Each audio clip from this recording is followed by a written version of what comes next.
이번 대선 결과에 큰 영향을 미친 세대로 20대가 주목을 받고 있지만 40대의 투표 불참도 그에 못지않게 주요한 원인으로 꼽힙니다.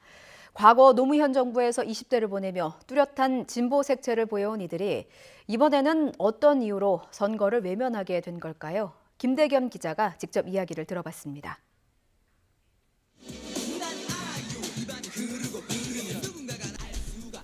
청소년기, 기성세대의 반기를 든 서태지의 음악을 들으며 10대 학창시절을 보낸 7080 중반세대. 20대 초중반이던 지난 2002년엔 노란 물결로 뒤덮인 참여정부의 탄생을 지켜봤고 국정농단 사태 이후 촛불 집회를 이끌며 대표적인 진보세대로 거듭났습니다. 이번 대선에서도 40대 유권자는 다른 연령층에 비해 뚜렷한 민주당 지지세를 보여주며 이른바 진보세대임을 또 한 번 확인시켜줬습니다. 하지만 투표율은 지난 19대 대선보다 4.5%포인트 떨어진 70.4%로 투표장에 가지 않는 이들은 더 늘었습니다. 왜 그런 걸까요?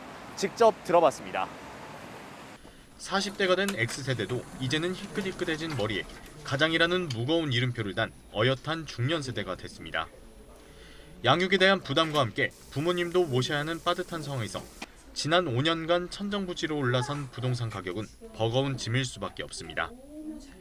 또 저희들의 세대는 위로는 또 부모님을 모시고 있고 또 밑으로는 아이들을 키우고 있는 세대잖아요. 그러니까 또 가정이라고 하는 테두리를 생각하다 보니까 집 문제라고 하는 건 정말 이렇게 뭐 쉽게 놓칠 수 없는 부분이고 그래서 우선 부동산 가격 자체가 너무 높기도 하고 청약이 당첨이 돼도 문제가 있기 때문에 그래서는 뭐 당장 제가 살아가기가 좀 어려운 부분들이 있죠. 그래서 정권 유지에 표를 던지지 않더라도 진보 성향이 강한 세대 특성상 정권 심판도 쉽지 않다 보니 아예 투표 포기로 이어졌을 거란 분석입니다.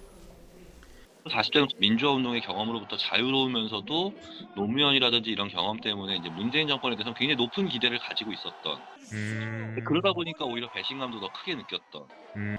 경제발전 이데올로기보다는 도덕적 가치를 중요시해온 세대인 만큼 조국 사태와 성추문 사건 등 줄줄이 터진 악재에 대해 실망감도 더 클 수밖에 없었습니다.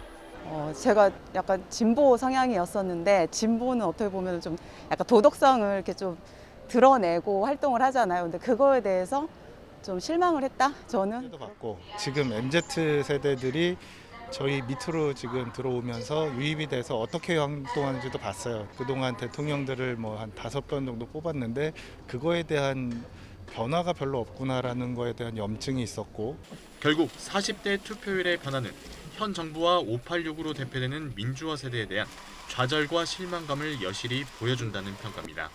공정, 정의, 그리고 기획운동 이런 걸 굉장히 기대했는데 훨씬 좀 많이 정반대로 갔잖아요. 거기에 대한 분노, 저항, 좌절이 이제 40대의 그런 표심의 변화를 가져왔다고 봐야죠. 역대급 비호감 선거에 선택이 아닌 포기를 결정한 40대 표심. 선거의 승자와 패자 모두 정치에 대한 무관심과 냉소가 확산하지 않도록 더 적극적인 소통과 깊은 고민이 필요해 보입니다. YTN 김대겸입니다.